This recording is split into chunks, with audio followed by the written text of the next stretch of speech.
할렐루야. 하나님의 사랑과 은혜로 사랑하는 모든 저를 아는 분들과 성도님들 이렇게 뵙게 돼서 반갑습니다. 안녕하세요. 저는 온민족 선교회와 또한 하나님의 살아계심과 예언의 검증 1편 책을 펴낸 저자 최만호 선교사입니다. 지금은 온민족 선교회를 인도하고 있고 또한 한국 세계 선교 방송과 신문을 통해 미디어 사역을 하고 있는 미디어 선교사 최만호 선교사입니다. 제가 책을 펴고 나서 많은 분들을 통하여 질문을 받게 되었습니다. 그 질문은 최 선교사님께서는 성령 사역 중 예언만 이렇게 강하고 전 세계적으로 지금까지 보지도 못한 예언 사역을 책으로 펴내셨습니까? 라고 물으시며 저에게 성령 사역의 단순한 획일적인 예언만을 위하여 성령 사역을 진행한 것으로 궁금해 하신 분들이 많이 계셨습니다. 저는 이런 분들을 위하여 제가 기도하는 산중턱에 올라와 성령님에 대해서 신학적이지는 않지만 제가 체험하고 저 자신이 만나고 저 자신 속에 개념적으로 정리된 부분을 말씀을 드리고 또한 그런 부분이 지금 우리 속에서 역사하고 있음을 밝히고 싶습니다. 저는 성령님을 20세에 죽을 병이 걸려서 당시 6일 동안 부흥회를 하는 교회를 가서 그 죽을병이 치료되는 순간 불과 같은 성령님을 통하여 하늘나라의 천군 천사의 찬미를 듣고 온몸이 불로 태워지는 뜨거움 속에 불치병이 치료되고 성령님을 만났습니다.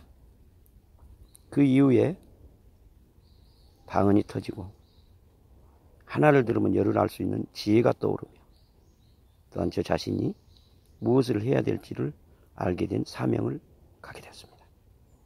그러므로 그 순간부터 초등학교밖에 안 나온 제가 2년 6개월 즉 군 생활과 함께 중고등학교를 금정고시로 마치게 됐습니다. 이러한 축복과 지혜를 주신 분이 성령님이십니다. 지금 알고 있지만 우리가 알고 있는 바울 사도가 말씀하신 고린도전서 13장의 은사 9가지 은사가 저에게 임하였다고 저는 지금 간증하고 싶습니다. 제가 만난 성령님은 지혜의 말씀과 지식의 말씀과 믿음의 능력과 또한 병 고치는 것과 영분별한 것과 각종 방언을 말한 것과 또한 방언을 통변한 것과 등등의 그 모든 역사를 나타내고 있습니다.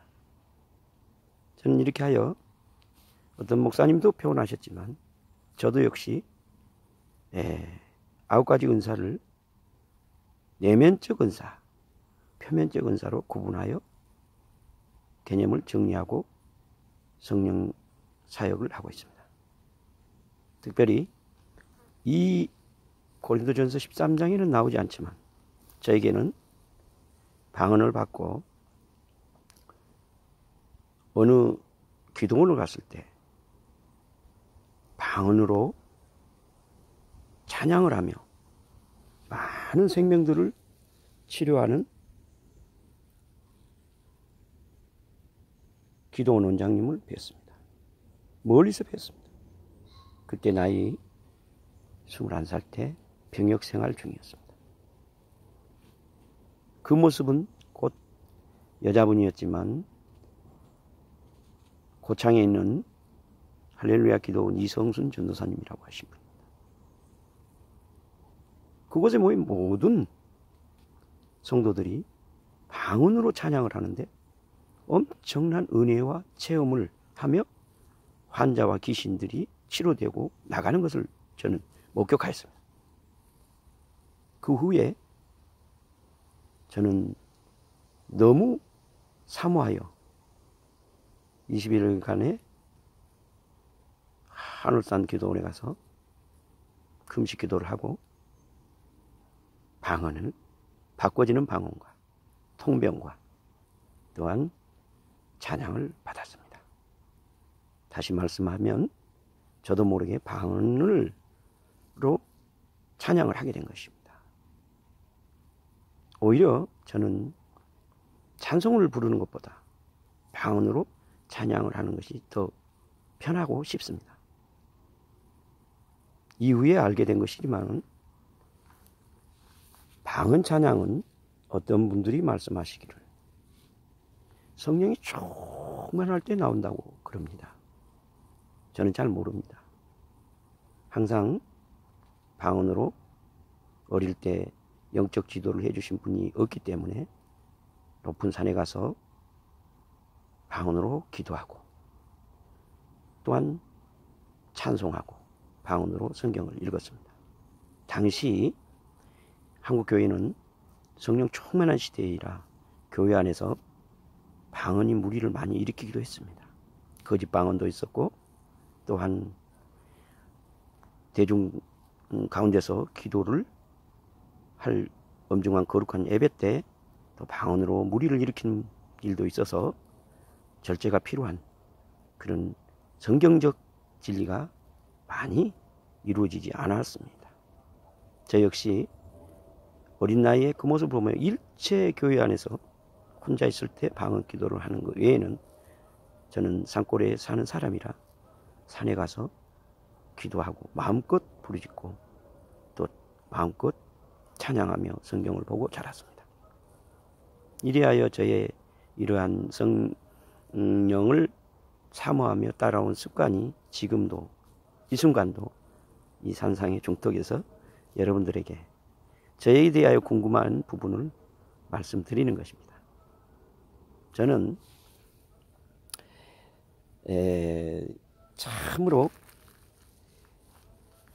9가지 은사가 한국 교회의 전부인 것처럼 신학 공부를 하기 전이나 또한 한 후에도 또 성령의 깊은 내막을 많은 체험을 통하여 배우기 전에는 배운다는 것은 누구에게 지도자가 있어서 배운 것이 아니라 기도하는 가운데 주님이 깨닫게 해주시는 질서의 하나님, 진리의 성령님을 아는 자세에 지금에 이르기까지 우리 한국교회를 향하여 성령님의 사역은 참으로 아름답고 귀하다고 말씀을 드리고 싶습니다.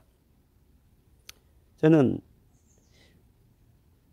합동 쪽에서 공부를 조금 하였습니다. 갈비 신학에서.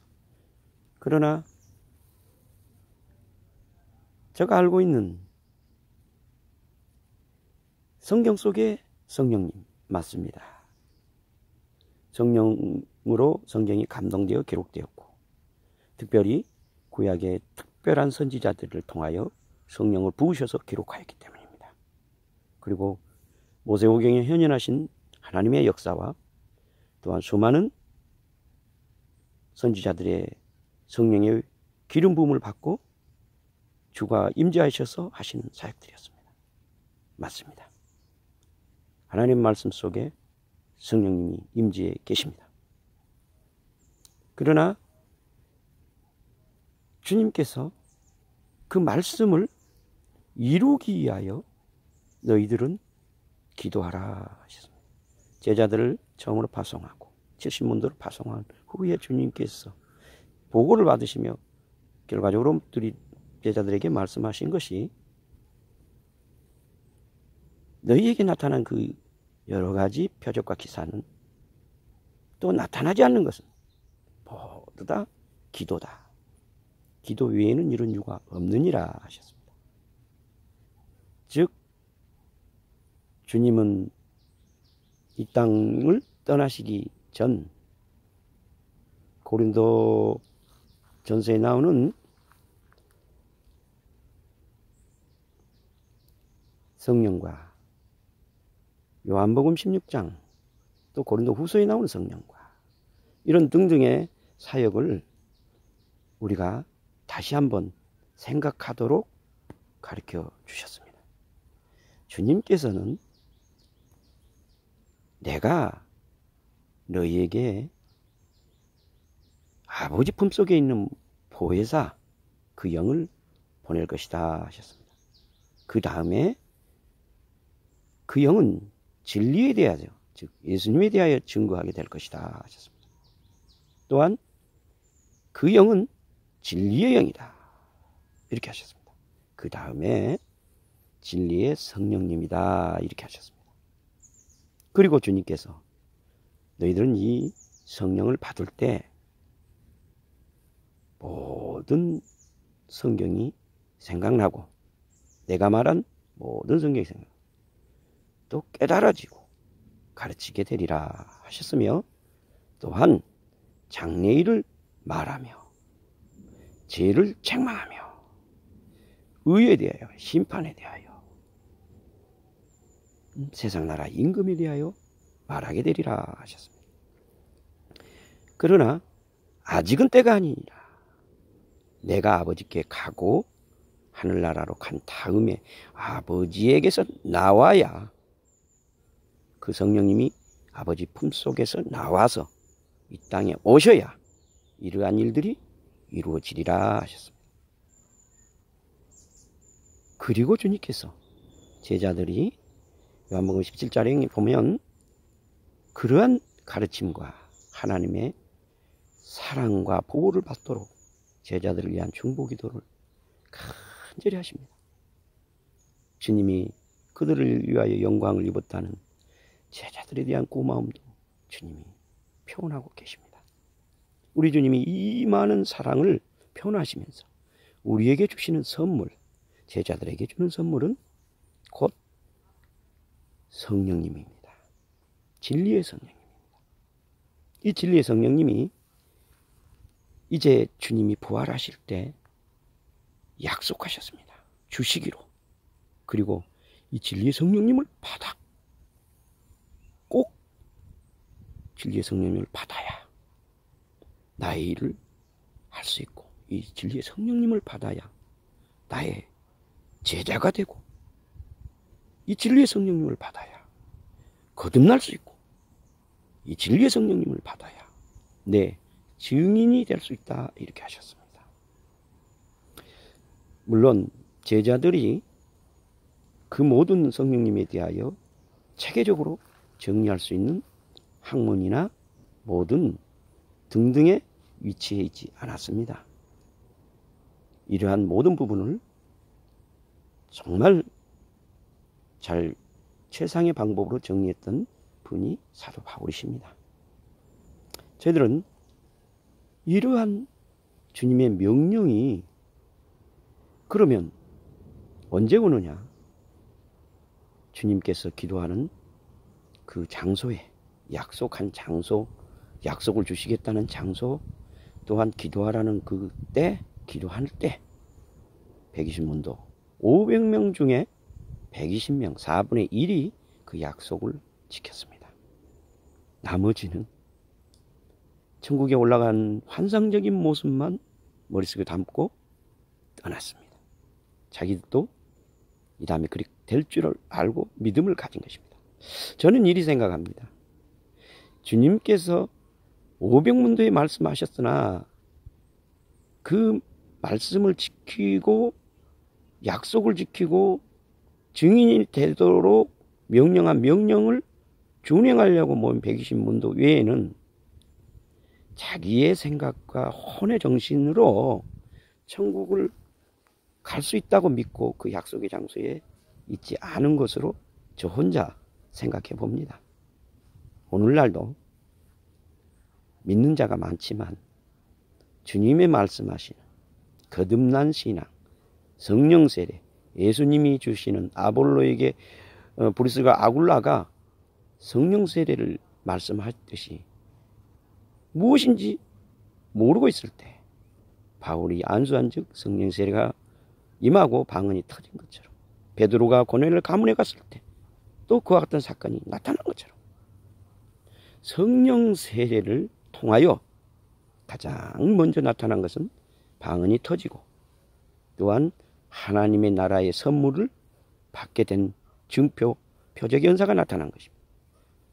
성경에는 방언은 귀신을 쫓는 능력이 있다 했습니다. 또한 방언은 성령 세례를 받을 때 가장 먼저 나타난 언어적 표시일 것입니다. 어떻게 보면 자기에게 나타난 그 체험일 것입니다. 증거일 것입니다. 이런 방언이 하나님이 주시는 크고 비밀한 일을 하는 기초, 우리가 옷을 입을 때 첫 단추를 이렇게 잘 꼬매야 옷을 단추를 다 채우고 정말 정장이 된 것처럼 우리가 세마포를 입을 수 있는, 성령의 옷을 입을 수 있는 첫 단추라고 저는 보고 있습니다. 이런 성령의 역사를 지금 한국 교회들은 지난날 한국 교회에 임했던 수많은 오류, 즉 표면적 은사에 치중했던 성령 시대의 오류로 인하여 안전장치를 교단마다 하고 교회에 무리가 일어나지 않도록 하고 있는 것입니다. 맞습니다. 그렇게 해야 됩니다. 지금도 성령의 시대를 맞이하기 위해서 하나님 말씀에 기초하여 말씀에 근거된 성령의 사역 외에는 교회가 받아들이지 말아야 하는 것입니다. 저는 이러한 부분에서 방언이란 성령 세례로 임한 그 은사는 처음에는 우리 성도들 모두가 다 그랬듯이 랄랄라 이런 방언이 터졌지만 깊이 기도하다 보면 초등학생이 언어를 배우는 단계에 가서 언어를 익히면 말을 잘하듯이 아가가 응아리 하다가 언어를 배운 것처럼 바뀐다고 저는 여깁니다. 또한 언어가 또 익혀지고 또 상급학교 가면 언어의 내용을 머리로 인식하고 응용할 수 있듯이 우리가 방언을 하다 보면 마음속에 주의 음성이 들려오고 또 통변이 되어서 직접 말로 표현하기도 합니다. 이와 같습니다. 학문과 비슷한 내용으로 이해하면 참으로 편합니다. 또 대학교나 박사과정을 거치고 시야가 넓어지고 글로벌한 학문을 터득하면 그 부분에서 미래를 어느 정도 예견할 수 있고 또 준비할 수 있는 것입니다. 이처럼 방언 기도도 정말 소중하고 하나님이 주신 선물로 귀하게 여기며 기도하다 보면 방언 기도를 통하여 응답이 옵니다. 통변을 통하여 응답을 알 수 있습니다. 기도의 귀한 문제를, 기도 제목의 문제를 알 수 있습니다. 또한 마음의 음성을 느낄 수 있습니다. 또한 방언을 통하여 성경을 읽을 수 있습니다. 또한 방언을 통하여 찬양을 할 수 있습니다. 저는 이러한 과정을 지나고 난 다음에 우리 한국교회 성도님들에게 저는 지금 제가 쓴 예언의 검증, 이 하나님의 살아계신 예언의 검증 1편을 썼지만 예언을 잘해서 예언의 검증이라는 것이 아니고요. 저에게는 9가지 은사가 체험적으로 거의 임하였습니다. 그러나 가장 소중한 것은 내면적 은사, 지혜의 말씀과 지식의 말씀, 믿음의 능력, 영분별, 이러한 귀한 자기의 심성 깊은 곳에 하나님 말씀과 예수님이 중심이 계시고 의식과 사상과 모든 자기의 개념이 하나님의 아가페 사상과 기독교의 진리로 가득히 채워질 때 모든 더 나은 세상을, 표면적인 세상을 얼마든지 발휘할 수 있습니다. 특별히 우리가 마음이 깨끗하면 하나님을 볼 수 있다는 것처럼 우리가 자신의 마음을 하나님의 말씀으로, 찬양으로, 기도로 깨끗게 할 때는 우리 영성이 맑아집니다. 이런 영성이 맑아진 상태에서 환상이 열리고 주의 음성이 들리고 또 모든 교회 문제나 또 자신이 해야 할 앞날의 문제나 또한 한국교회를 사랑하며 기도할 때도 또한 이웃나라를 기도할 때도 전세계 선교사들을 위하여 기도할 때도 더 넓은 세계로 주님께서 열어가고 있다는 것을 여러분에게 말씀드리고 싶습니다. 저는 이 시간에 이렇게 하여 여러분에게 성령의 은사를 강조하였습니다. 그런데 이 성령의 은사가 얼마나 소중한가를 또 증거로 보여드려야 하기 때문에 잠시 여러분에게 방언의 통병과 또한 방언의 찬양 또 그 위에서 나타난 위대한 하나님의 성령의 역사가 있다는 걸 밝혀드리려 합니다. 우리가 방언을 말하지만 방언을 진정으로 하나님이 주신 선물로 고기 여기고 정말 하나님이 쓰시고자 하는 장소에 하나님의 영광과 교회를 위하여 질서와 절제를 통해서 성령의 열매 가운데 갈라디아서 5장 16절에 보면은 마지막 열매가 절제입니다. 사랑과 희락과 화평과 자비와 양성과 충성과 온유와 절제입니다. 이 절제를 할 줄 모르면 주의 성령을, 질서의 하나님, 진리의 성령님을 따라갈 수 없습니다. 항상 교회는 목사님들이 말씀으로 권위를 읽고 주님이 기름 부으셨기 때문에 목사님들에게는 엄청난 말씀의 권위를 주님이 입혀주셨습니다. 세상이 하나님 말씀 권위 아래 있습니다. 교회 질서도 마찬가지입니다. 온전히 진정성 있게 신령으로 그 모든 상황이 이루어진다면 그곳에는 엄청난 주의 축복이 성령님을 통하여 임하실 것입니다. 오늘 저는 특별히 우리 한국교회 목사님들이 알고 계시는 성경 속에 충만한 성령의 임재가 있다는 거 똑같이 믿고 지금도 살아오고 있습니다. 근데 저의 체험이 특별하기 때문에 저는 지금 이 책을 쓰게 되었고 전부가 아니라고 말씀을 드립니다. 정말 하나님이 구약시대도 그렇지만 제사장들이 있고 또 선지자가 있듯이 선지자 사역이 있고 제사장들의 사역이 있었습니다. 레위인 제사장들은 돌아가면서 예루살렘 성전에 와서 예배드리고 각 지역으로 또 돌아갔고 또 선지자들은 그 시대에 정말 국가적 선지자가 있었고 아모스와 선지자 같은 경우는 국가적 선지자나 공직자나 제사장이나 모든 지도자들이 타락했을 때 뜻밖의 장소에서 튀어나온 것이 아니죠. 주님이 뽕 따고 있는 자기 사역에 살아가는 그러한 아모스를 불러 기름 부으시고 성령이 입으시고 하나님 앞에 공의적 말씀을 어떤 거리낌 없이 이스라엘을 위하여 성경 말씀 중심에서 선포하게 하셨습니다. 우리가 살고 있는 이 시대에 저는 성경을 벗어난 삶을 살지 않는 한국교회의 성령 충만이 얼마든지 가능하다고 믿습니다. 또 그렇게 할 수 있다고 저는 봅니다.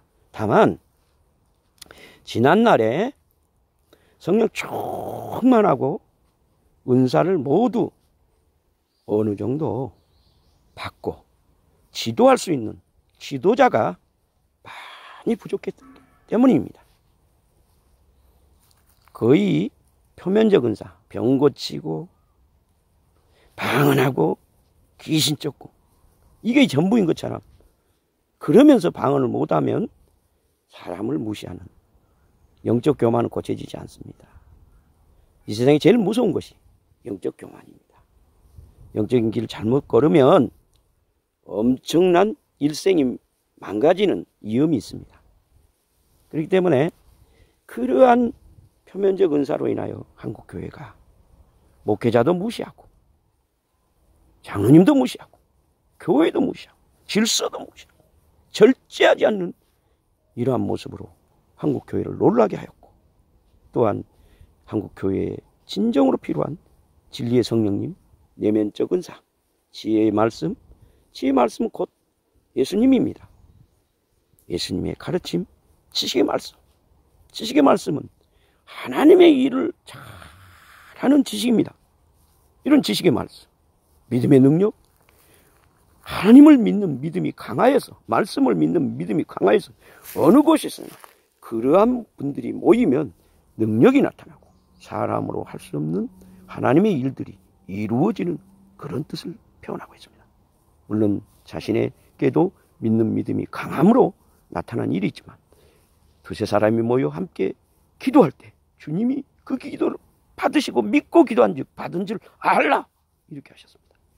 이러한 우리 말씀을 기초하고 하나님의 이대함과 선함과 온전하심을 따를 때 우리 한국교회의 성령의 시대는 다시 열릴 줄 믿습니다. 확신합니다. 이제 우리 한국교회 성도님들은 우리 목사님들에게 성령이 충만하도록 중보기도해야 할 것입니다. 저는 오늘 우리 한국교회 성도님들이 저 책을 이렇게 보게 될 때 미리 또 보신 분들이 이렇게 저에게 질문이 많이 해왔습니다. 이렇게 세계적인 8개국의 대예언을 하신 분이 성령의 다른 부분은 어떻게 받고 계시는지 궁금해 하여서 제가 그런 부분을 말씀을 드리려고 성령의 앞서 사역에 대한 제가 알고 있는 범주 내에서 말씀을 동영상으로 남겼습니다. 우리는 새 시대를 열어야 한다. 방언으로 리칼 라이스테 티포 홈 마이스피티 갓, 이렇게 통변이 됩니다. 통변이라는 것은 먼저 말하고 통변하는 것도 있고 방언으로 통변하고 말하는 것도 있고 그렇습니다. 방언으로 나는 이 나라를 위하여 기도하겠습니다. 엘 라이디스트 캔나 보이 버스트, 이 말은 너는 나를 위하여 진심으로 기도하여라, 이런 방언의 통변입니다. 주님께서 이러한 기도 마음을 품을 때 다른 응답으로 통변이 나옵니다. 또한 우리 모든 기도의 깊이와 높이와 넓이를 아신 분들은 이렇지 않아도 됩니다. 잠시 눈만 감아도 마음의 음성을 듣고 알 수 있습니다. 이런 부분은 더 이상 말씀 안 드리겠습니다. 그러나 또 우리가 너무 기뻐서 성령이 충만해서 방언을 하다 보니까 찬송이 나옵니다. 그러나 그 찬송을 자기가 지어서 부르기보다는 내 주는 강한 성이요 방패와 병기 대신이, 방언으로 렐라이 파이 범바이 파이 베시 레이카 파 범바이 스테미노, 이렇게 찬송을 부르면 그대로 언어니까요 그대로 되는 겁니다. 말씀을 성령을 따라서 방언으로 말씀을 많이 읽어보십시오. 그러면 언어가 생깁니다. 언어가 익혀집니다. 이러한 모습이 방언의 찬양이죠. 성경에 이런 말씀이 있습니다. 마음으로 찬미하고 영으로 찬양하고 또 마음으로 찬양하고 영으로 찬양하고 이런 내용들이 있습니다. 실제 그렇습니다. 우리가 성령이 충만했을 때 방언으로 찬양이 터지게 됩니다. 그러나 하실 수만 있다면 자기가 찬송을 지어서 부르는 것보다 자기가 방언을 제대로 하고 있는지 찬송가를 따라 부르며 후렴을 그대로 기억하십시오. 그러면 후렴에 똑같은 내용이 나올 때 자기 방언은 올바로 된 방언입니다. 이걸 제가 한국교회 방언 찬송의 이대함 속에서 방언을 진단한 처음 발표를 해드리는 것입니다. 여러분, 이런 방언 찬양은요, 얼마나 강한 힘인지요. 거짓 방언하는 자나 거짓 영이 있는 장소에서 방언, 즉 영으로 하나님을 찬양할 때 그 주변이 섭렵이 됩니다. 위대한 힘을 발휘합니다. 마귀는 하나님을 찬양하지 못하도록 하고 있습니다. 제일 싫어합니다. 제일 잘합니다. 루시퍼가 성가대장입니다. 영으로 찬양을 하는데 그곳에 있을 수 없습니다. 방언의 찬양은 엄청난 위력을 가진 영적인 능력이라고 저는 성경에 없지만 저는 체험하고 있습니다. 또 하나, 제가 처음에 주를 만날 때 천군천사가 하늘의 교회 창가로부터 들려오는 멜로디를 체험했습니다. 이 멜로디는 지금까지 듣지 못하고 있습니다. 그 하모니와 하음은 저는 지금도 너무 사모합니다. 저의 가끔 높은 산에 자가 없을 정도로 정말 찬미가 나올 때가 있습니다. 저는 홀로 해석을 해봅니다. 찬미라는 것은 천사들이 부르는, 그렇다면 저희가 찬미를 할 때 천사들이 그 근거리 가까이 와서 동질성을 느끼고 저의 하고자 하는 사역과 저의 마음을 알아주지 않겠나? 이런 마음을 가집니다. 그거는 주님만이 아시고 있는 일이죠. 그러나 저 마음속에는 그런 믿음으로 찬미에 이르도록 항상 저의 마음을 영적으로 관리하고 있습니다. 여러분, 우리들이 이 세상을 예수님을 믿고 성령 충만하면 어렵게 살아가지 않아도 됩니다. 영적으로 싸워 이기면 우리의 혼은 지배를 당하게 되어 있습니다. 또한 육은 영에 따라 움직이게 되어 있습니다.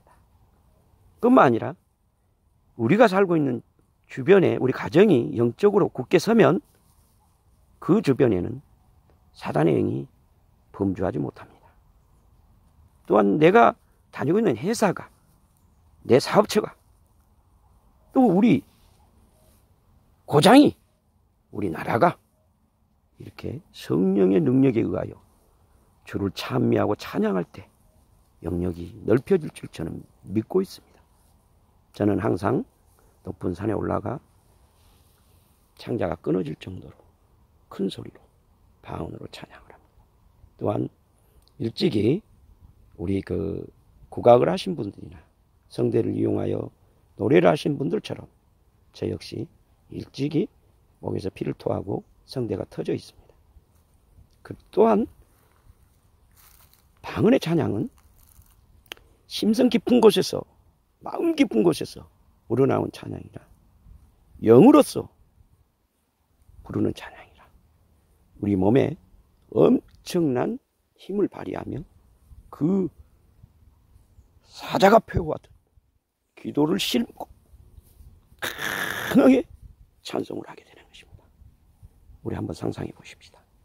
높은 산에 올라가서 주의 이름으로 방언으로 이 나라를 위하여, 한국교회를 위하여, 내 자신을 위하여, 내 자녀들과 내 가족을 위하여, 내 부모를 위하여, 내 이웃을 위하여, 우리 전세계 한국의 선교사님들을 위하여, 한국의 목사님들을 위하여, 온 일 위해 주를 모르는 백성들을 위하여 눈물과 피를 다 흘려주신 주님의 은혜를 느끼면서 그 일이 이루어지도록 사자와 같이 표하는 기도와 음성으로 싸워 이겨야 합니다. 저는 이 산상에 올라와 있지만 2007년부터 2008년, 9년 한국 세계선교센터를 세워 일을 하다가 다 말씀은 못 드리지만 어쨌든 그렇습니다. 그래서 어려움을 당하고 참 실망도 하고 그 큰 스카이라운지 125평 군포 3번 신도시 제일 중심에서 그 전 세계 선교사들이 와서 마음껏 예배드리고 주급파적으로 팀에 와서 쉬면서 또 그곳에 있는 학생들과 모두가 와서 예배드리고 쉬고 또 마음껏 한국에서 선교를 준비하다 가실 수 있도록 선교 사역만을 해온 제가 필요한 것을 알고 그 사역을 준비하고 진행해오다 어려움을 당하여 정말 그것을 정말 뒤로 하고 책에도 잠시 써 있습니다. 뒤로 하고 전라남도 광주의 처남이 하는 교회 옥상에서 눈물을 흘릴 때 밤하늘에 별을 보고 있을 때 주님께서 환상을 열으시사 경상북도 칠곡산 위에 공중권세가 가득한 그러한 환상을 보였습니다. 아니 꼭 칠곡산이라고 말할 수는 없지만 저 느낌이 그랬다. 완전히 그 높은 산 위에 공중권세가 험악한 짐승들로 가득히 채워서 틈이 없습니다. 하늘이 안 보입니다. 이러한 환상을 열으시고 교회를 본 저 아래 조그만 교회로 보였습니다. 저는 얼마나 놀라고 두렵고 저도 나름 주께서 산기도를 시키셔서 산기도 생활을 했는데 이 세력과 싸워 이겨야 되겠다. 한국교회를 구해야 되겠다. 세계 선교가 중요한 게 아니다. 그리하여 이 산상으로 올라오게 되었습니다. 이 산상에 와서 일주일 이상 기도하고 있을 때 주님께서 저에게 영을 열으셔서 이렇게 지금의 각 나라들, 한국교회, 목회자들 등등 모든 부분을 다 보여주셨습니다. 그리고 이 일을 진행케 하고 있습니다. 저는 무엇을 말씀드리려고 하냐면 우리가 싸워야 될 대상은요, 가까운 곳에 내 10원짜리 아니 100원짜리 아니 1000원짜리 아니 억 아니 몇십억 가져갔다고 해서 그 사람과 싸우는 것이 중요한 것이 아닙니다. 그 사람 뒤에서 나를 망가뜨리는 하나님의 일꾼들을 파괴시키는 악한 사단의 조종을 받고 있는 세력들과 싸워야 하는 것입니다. 우리가 사람을 미워한 것은 이미 지는 것입니다. 그 뒤에 있는 세력과 싸워 영적 싸움에서 승리해야만 하는 것입니다. 그를 불쌍히 여기며 주께 도움을 구해야 되는 것입니다. 이것이 우리가 할 일입니다. 영의 눈을 뜨지 않는 자는 이러한 곳에서 섰고 실패하는 것입니다. 지금 우리 한국교회를 그때 보여준 그 이후로 저는 기도하는 가운데 하나님이 전 세계를 위하여 영을 열으시고 보이셔서 이 사역을 하고 있습니다. 결과적으로 무슨 말씀을 드리냐? 우리는 기도해야 됩니다. 영적으로 기도해야 됩니다. 깊은 산, 높은 산, 등산 간 것이 중요한 것이 아니라 기도하러 가야 됩니다. 과거에 우리는 삼각산 능력봉에서도 기도하고 또한 한올산에서도 기도하고 또한 갈매산에서 청계산에서도 기도하고 등등 교회 산에 기도원의 위에 산에서 기도했습니다. 오늘날은 기도 소리가 멈췄습니다. 겨우 기도할 장소 몇 군데가 밖에 없습니다. 그렇지만 그런 장소에 가서라도 우리는 산기도를 통하여 홀로 가지 마시고 목사님과 함께 가셔서 능력 받고 또한 한국 교회를 위하여